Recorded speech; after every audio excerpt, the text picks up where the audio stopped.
সংসার জীবনে একটু চালাকি না করলে কিন্তু চলে না। তাই তো আমি আজকে আমার জামাই আর আমার শাশুড়ির সঙ্গে খুব চালাকি করছি।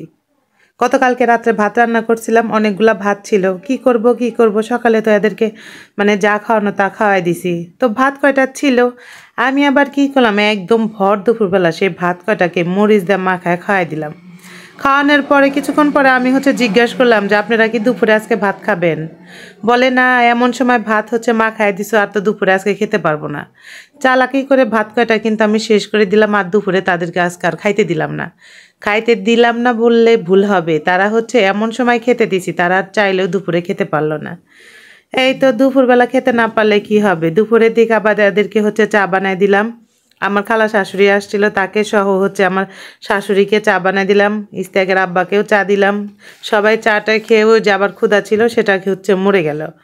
মানে ক্ষুধা পেটে কিছু খেলে কিন্তু আর ভাতের নেশাটা থাকে না। তারপরে টেনে হিসড়ে সারাটা দিন পার করে সন্ধ্যাবেলায় আমরা সবাই মিলে খেতে বসলাম। মাঝে মাঝে কিন্তু একটু একটু চালাকি করতে হয়, বাসি ভাতগুলা কে খাবে। এই জন্য দেখলাম যে আমার জামাই আর আমার শাশুড়িকে ভাত কটা খাওয়াই দিই, নাহলে তো ভাত কাটা নষ্ট হয়ে যাবে।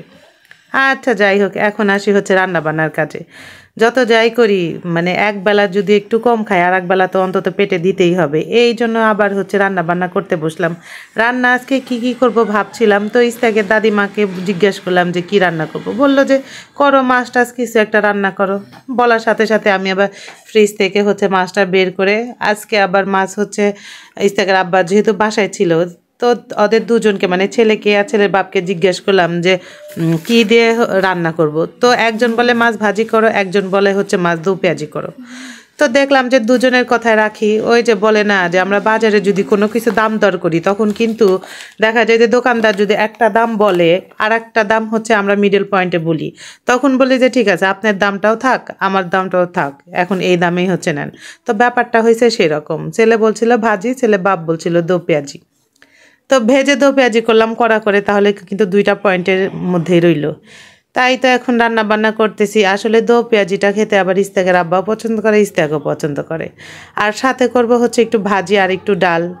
কাঞ্জালটা কিনছিলাম পরশুদিন, তো খাওয়া হয় নাই। এই জন্য আজকে ভাবলাম যে একটু ভাজি করি। তো ভাজার সময় মরিয়ম বাবার বলছিল যে কাঞ্জালের ভিতর কিন্তু আলু দিলে একটু বেশ আঠা আঠা হয়, খেতে ভালো লাগে। এর আগে কখনো কাঞ্জাল এরকম করে ভাজি নাই। আর এই যে ডালের কিন্তু এই গহনা, হীরামণি মুক্তার জহরত, সব কিছু দিয়ে ডালটা ফোড়ন দিচ্ছি। ডালের মধ্যে আবার আমার জামাই পাঁচফোড়ন খেতে পছন্দ করে না, ছেলেও পছন্দ করে না, কিন্তু জিরা আজকে হাতের কাছে ছিল না, মানে একটু দূরে ছিল। এই জন্য আনার আলসিতে আমি আবার পাঁচফোড়নটা দিলাম। পাঁচফোড়ন দেওয়ায়ও দেখলাম যে ডালটা খুব একটা মন্দ হয় নাই, ভালোই হয়েছে। আমার জামাই আর ছেলে খেয়ে বলতেছে যে ডালটা কিন্তু ভালোই হয়েছে। ইস্তাকের দাদু ডালটা খাইলো। আর ওই যে কড়া করে মাছগুলা ভেজে রাখছিলাম, দো পেঁয়াজি করতেছি। খুব বেশি কিন্তু ঝোল দিব না, কারণ দো পেঁয়াজিতে বেশি ঝোল দিলে পেঁয়াজগুলা গলে যাবে। আর দো পেঁয়াজিতে পেঁয়াজ গলে গেলে কিন্তু ভালো লাগে না, আর আস্তে আস্তে থাকলে কিন্তু ভাতের সাথে মেখে খেতে ভালো লাগে। তো মাছ টাছ রান্না বান্না করতেছি, আর ইস্তাকের আব্বা বলতেছে যে এমন খাওয়াই দিছো যে আজকে আর দুপুরে খাওয়াই লাগতেছে না। বললাম হ্যাঁ, একটু চালাকি করছি। আসলে তো খাওয়ার লোক ছিল না ভাতগুলা।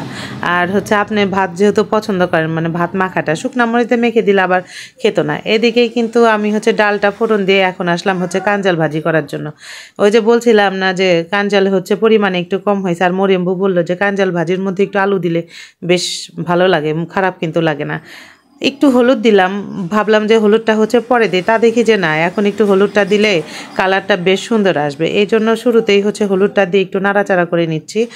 ভাবছিলাম যে একটু জিরা ফোড়ন দিব, কিন্তু না, জিরাটা ফোড়ন দিলাম না। এই যে ভাত মাখা, আমাদের বাঙালির মনে করেন যে ফেভারিট একটা ভাত মাখা। আমি ভাত মাখা করতেছি, পরে ছেলেকে বললাম একটু ভাজিটা নেড়ে চেড়ে দাও, যেহেতু ভাত মাখানোর সময় আবার এক হাতে ভাজিটা নাড়া যায় না, আর এই ভাজিটা কিন্তু একটু পরে পরে না নাড়লে কেমন যেন নিচের দিকে লেগে যায়। এই জন্য ছেলেকে বললাম, তো দেখি যে ছেলেটা খুব বেশি নাড়াচাড়া করতে পারতেছে না। পরে আবার কি করব, বললাম যে একটু চেষ্টা করো, তুমি চেষ্টা করলেই পারবা।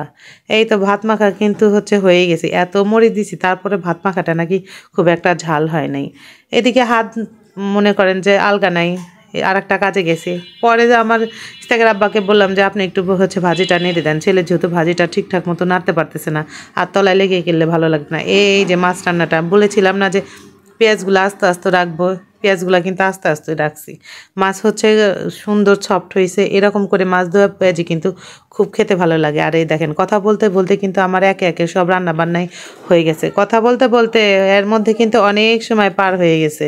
কাঞ্জাল ভাজিটা কিন্তু খারাপ হয় নাই, ভালোই হয়েছে। লেবু দিয়ে সাথে খেয়েছিলাম, বেশ ভালো, তাই না ইশতিয়াক? আমার ছেলেকেও দিছিলাম কিন্তু সে খায় নাই, উঠে রাখছে। তার কাছে তো মাছের দো পেঁয়াজি হলে আর কিছুই লাগে না।